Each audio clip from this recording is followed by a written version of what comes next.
Okay, so this is going to be a video a little bit about word problems and lines and areas. There'll be word problems throughout the course. We saw some in dealing with Bob and his donut shop. We're going to see more Bob's donut shop in this.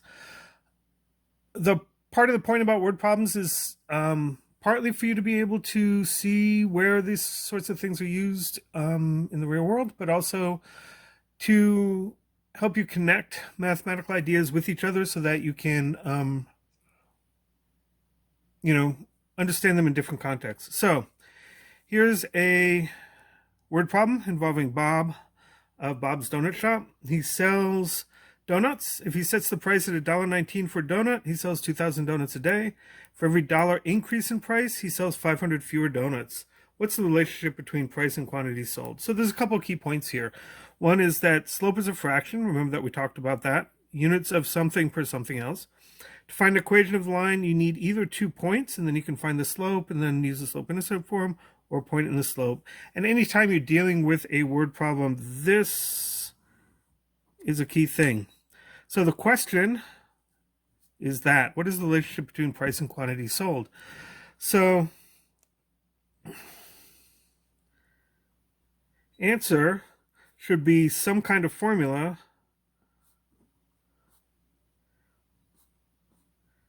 involving P for price, X for quantity.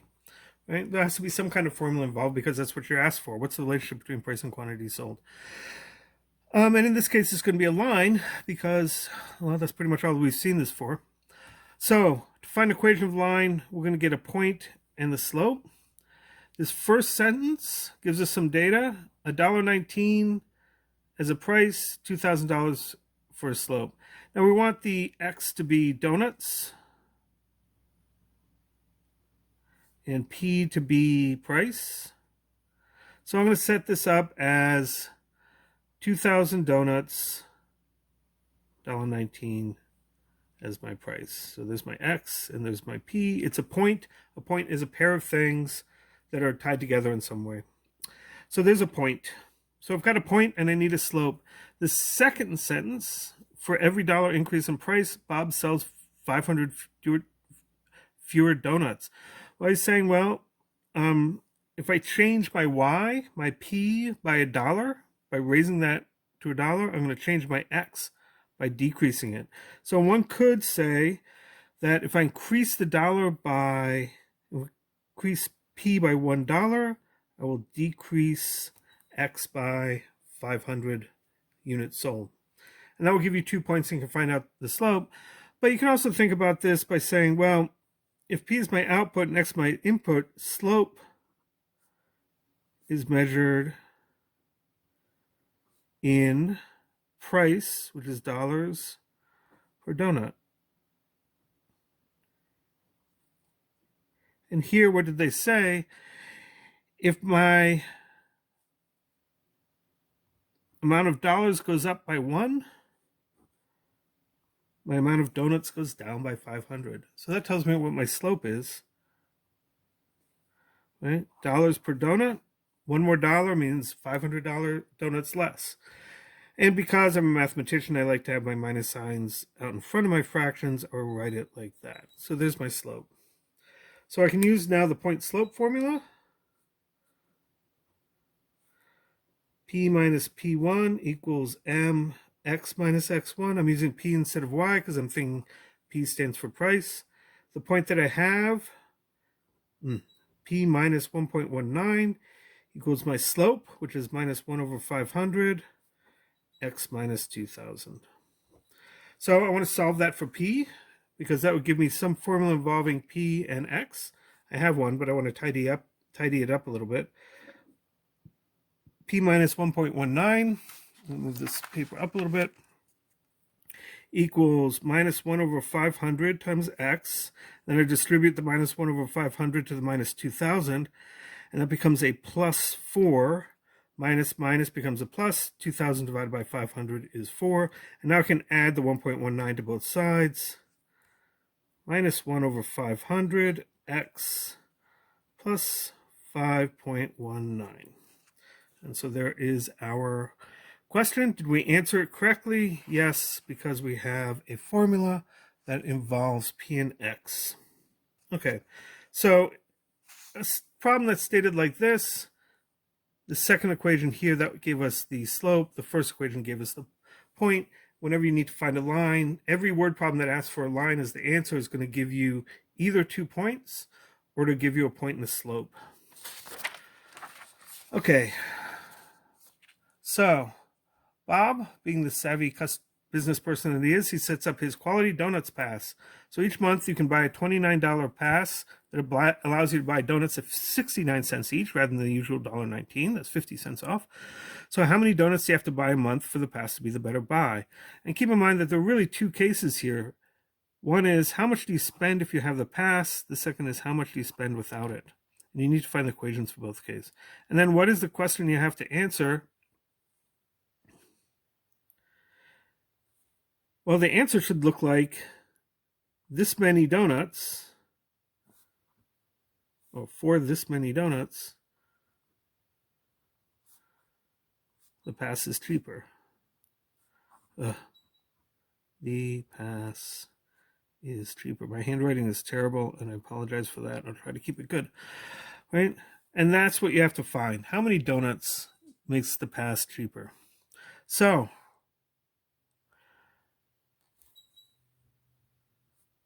what's your cost equation?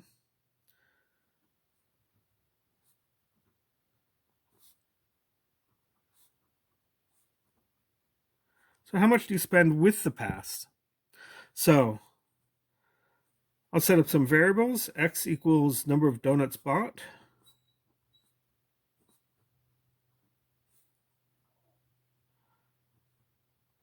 And then we'll say CP equals cost with the pass. How much do you spend on it if you have the pass? And this is similar to what we saw before, because in the class last time, because this is like fixed and variable costs. How much do you actually spend? Well, you spend 69 cents for each donut, 0.69x, but you have a fixed cost of $29 for the pass itself, right? So you have to sync that. So in this case, this is a line problem where they actually give you the slope and the y-intercept, the variable cost and the fixed cost, right off the bat. So that's how much you spend with the pass. How much without the pass? Well, we use X still for number of donuts bought, but now we'll say C, call it CN, cost with no pass. And that's actually much simpler. It's 1.19x. Every donut you buy costs you $1.19. X is the number of donuts you buy. So the question is, when is this, what is X so that this is cheaper than that? And if you think about this in terms of lines and graphs, let me slide this up a little bit so that we can see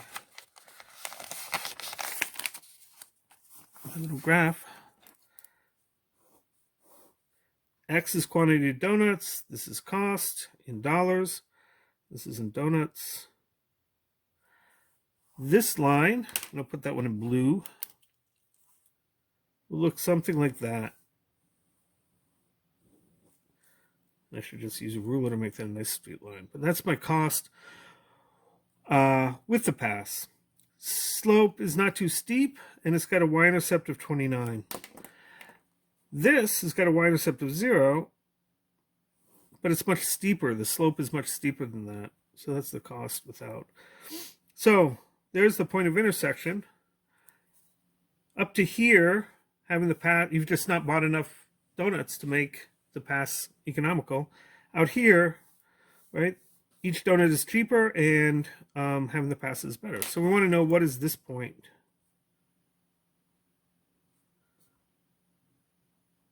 When is the cost the same?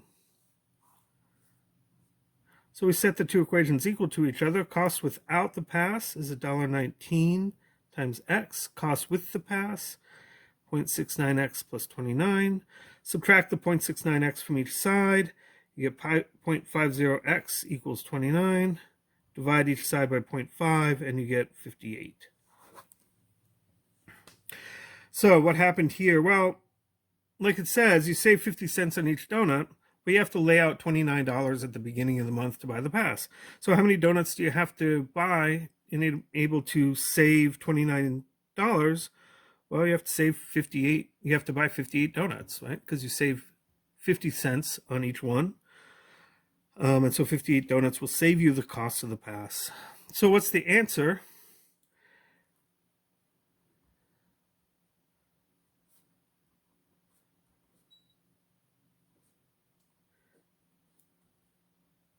If I buy 59 or more donuts, the pass saves me money. Right? If you buy 58, it's the same either way. If you buy less than 58, then you want to just buy them individually, not worry about the pass, because there's just not enough of a mass consumer to be able to make the pass worthwhile. And so there's a lot of different merchandising schemes that are sort of like this, where if you buy a pass or a membership like Costco, then you can save a lot if you buy enough stuff. On the other hand, if you buy the pass but don't not buy enough stuff, you might not save that much money. Okay, so last kind of problem, area and fencing word problems. So this is one of these kinds of problems that you see in section 1.10, where there's some problems on my math lab that are like this. So unfortunately, the picture didn't turn out super well because I had to, it's in color on the notes. But this is the Great Harvest Bread Company. It's out on Division Street in White Park. They have actually very good bread, if you are interested in buying that. And suppose they want to fence off the parking lot, and the fencing will go along the red lines. And so that's here. So they want this rectangular part fenced out for whatever reason they're going to do. And they need fencing to go along this red part. This black part here, that's this part of the buildings. And this part here is 20 feet long. So they have 160 feet in fencing, right? So the red part has to be 160 feet long. This horizontal is X, this vertical is Y. So find an equation for the area enclosed by the fence and the walls in terms of either X and Y. So note that they have a limited amount of fencing, only 160 feet for this whole red part. Area of a rectangle, base times height. Perimeter of rectangle is the lengths of the four sides added together. What is the question you want to answer? You have to answer. Area, find the area enclosed in terms of some kind of an expression involving X, or you want to have some expression involving Y. Either X or Y. You don't want an expression having both, right? So always read the question, that the part of the word problem that's got the question mark, so that you know exactly what your answer should look like. So perimeter, they have 160 feet of fencing. How much fencing are they going to have to use? Well, they need Y, which is whatever this length is. So it's got to be Y plus whatever that length is, which is X. And then they don't have to fence this entire side, because this last 20 feet is actually part of a wall. So this entire length from here to here, this side is Y, but they don't need to fence 20 feet of it. So that last part is Y minus 20. And then they don't have to fence this bottom part along the wall. So